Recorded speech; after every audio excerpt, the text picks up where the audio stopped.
আসসালামু আলাইকুম। প্রিয় বন্ধুরা, অনেকেই মোটরের বিয়ারিং লাগানোর পরেও মোটর শব্দ করে। আসলে কী জন্য করে? শব্দটা অবশ্যই বিয়ারিংয়ের। তো আপনারা যখন বিয়ারিং লাগাবেন, বিয়ারিং অনেকেই করে কি, বিয়ারিংটা জাস্ট এখানে বসে দিয়ে হ্যামার দিয়ে এরকমভাবে বাড়ি দেয়, বা সরাসরি এরকম গজল পিন দিয়ে বিয়ারিংয়ের ওপর সরাসরি বাড়ি দেয়। তো সরাসরি বাড়ি দিলে হবে কি, বিয়ারিংটা আপনার নষ্ট হওয়ার সম্ভাবনা থাকে, বা বিয়ারিংটা ড্যামেজ হওয়ার সম্ভাবনা থাকে। তো আপনারা করবেন কি, পুরান যে বিয়ারিংগুলো আছে, এই বিয়ারিংটা অবশ্যই এরপর বসে নেবেন। এরপর বসে নিয়ে তারপর এরকম গজল পিন বা যে কোনো জিনিস দিয়ে আপনারা বাড়ি দিতে পারেন।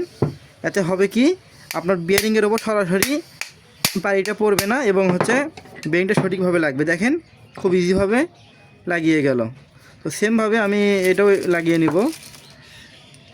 তো বিয়ারিংয়ের ওপর আপনারা কখনোই এইভাবে সরাসরি বাড়ি দিবেন না। আপনারা তো পুরান বিয়ারিং যেগুলো চেঞ্জ করেন, এগুলো এরপর বসে দিবেন। বসে দিয়ে এর উপর একটা গজল পিন বা যেটাই পারেন দিয়ে হালকা করে বাড়ি দিলেই কিন্তু জিনিসটা চলে যাবে। হ্যাঁ, তো আপনারা এই ভুলগুলো কখনোই করবেন না। এই কারণেই মূলত বিয়ারিংয়ের শব্দ আসে আর কি।